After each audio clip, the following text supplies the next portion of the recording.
और नीट 2024 से जुड़ी दो अहम याचिकाओं पर आज सुप्रीम कोर्ट में महत्वपूर्ण सुनवाई होने वाली है। पहली याचिका में परीक्षा को रद्द करने, काउंसलिंग पर रोक लगाने और पेपर लीक की सीबीआई जांच कराने की मांग की गई है। वहीं दूसरी याचिका में नेशनल टेस्टिंग एजेंसी की तरफ से दाखिल ट्रांसफर पिटीशन पर सुप्रीम कोर्ट आज सुनवाई करेगा। नेशनल टेस्टिंग एजेंसी ने सुप्रीम कोर्ट से मांग की है कि देश भर के हाई कोर्ट में नीट परीक्षा 2024 के खिलाफ दाखिल याचिकाओं को ट्रांसफर कर सुप्रीम कोर्ट में सुनवाई की जाए।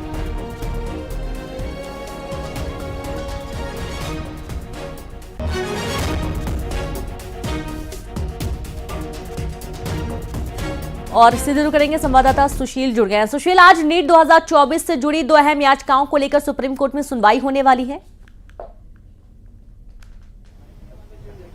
जी बिल्कुल, देखिए सुप्रीम कोर्ट में फिलहाल दो अहम याचिकाओं पर आज सुनवाई होने वाली है, जो लगभग 11:30 बजे के आसपास सुप्रीम कोर्ट उन तमाम याचिकाओं पर सुनवाई करेगा। पहली याचिका एनटीए की तरफ से दाखिल की गई है, जो नेशनल टेस्टिंग एजेंसी है, उसकी तरफ से एक ट्रांसफर पिटीशन फाइल किया गया है और ये कहा गया है कि देश भर के विभिन्न जो हाई कोर्ट्स हैं वहां पर अलग अलग याचिकाएं दाखिल की गई हैं, लिहाजा उन तमाम याचिकाओं को सुप्रीम कोर्ट ट्रांसफर किया जाए और एक साथ क्लब करके उन याचिकाओं पर सुनवाई किया जाए, क्योंकि अगर अलग अलग हाई कोर्ट्स में इन तमाम याचिकाओं पर सुनवाई की जाएगी तो इससे छात्रों के बीच में भ्रम पैदा होगा और इस पूरे भ्रम को कम करने के लिए एक जगह ही इस पूरे मामले की सुनवाई की जाए। वहीं दूसरी याचिका जो फिलहाल सुप्रीम कोर्ट में दाखिल की गई है, उसमें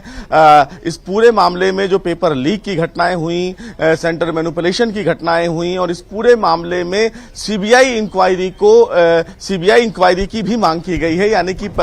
जो फिलहाल परीक्षा हुई है नीट की उसको रद्द किया जाए, काउंसलिंग रद्द की जाए और जिस तरह से सेंटर मैनिपुलेशन हुआ है, यानी कि एक सेंटर पर बाहर के तमाम छात्रों को लाया गया और वहां पर उन्हें परीक्षा दिलाई गई, तो उन तमाम चीजों की जांच की जाए। बाकायदा इसका एफआईआर भी दर्ज है, बिहार पुलिस ने भी पेपर लीक के मामले में एफआईआर दर्ज किया है। तो पर्चा जो करवाया गया उसको लीक जो करवाया गया उसको रद्द किया जाए और दोबारा नीट की परीक्षा कराई जाए और इस बीच इस पूरी घटनाक्रम में जो लोग शामिल थे उस पूरे मामले की जांच के लिए सीबीआई की इंक्वायरी की जाए। तो इन तमाम पहलुओं पर फिलहाल मांग की गई है याचिकाओं में। तो वैसे में देखना है कि जब सुप्रीम कोर्ट इस पूरे मामले पर सुनवाई करेगा तो क्या कुछ अहम आदेश जारी करता है, लेकिन निश्चित रूप से नीट के मामले में एक बड़ा घमासान पूरे देश में देखने को मिल रहा है, जहां एक और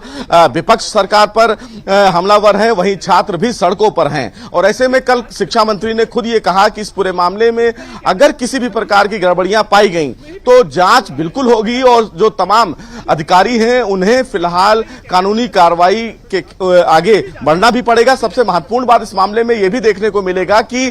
क्या वाकई पेपर लीक के मामले में जो याचिकाएं सुप्रीम कोर्ट में दाखिल की गई हैं उस पूरे मामले में कोई अहम सबूत सुप्रीम कोर्ट के समक्ष रखा गया है, क्योंकि सुप्रीम कोर्ट ने यह कहा है कि हमारे अभी दरवाजे खुले हुए हैं। तो इसमें कोई दो राय नहीं है कि अगर सुप्रीम कोर्ट के समक्ष ऐसे तथ्य रखे जाते हैं जो ये बताते हैं कि वाकई जो नीट की परीक्षा हुई है उसमें कथित गड़बड़ियां हुई हैं, पेपर लीक हुआ है, सेंटर मैनिपुलेशन हुआ है, तो आने वाले दिनों में सुप्रीम कोर्ट नीट की परीक्षा को रद्द भी कर सकता है। बिल्कुल, बहुत शुक्रिया आपका सुशील, तमाम जानकारी के लिए। आगे भी आपसे जानकारी लेते रहेंगे। बहुत शुक्रिया आपका जानकारी साझा करने के लिए। अब अगली खबर केरल से, जहां भारतीयों के शव लेकर कोच्चि पहुंचा विमान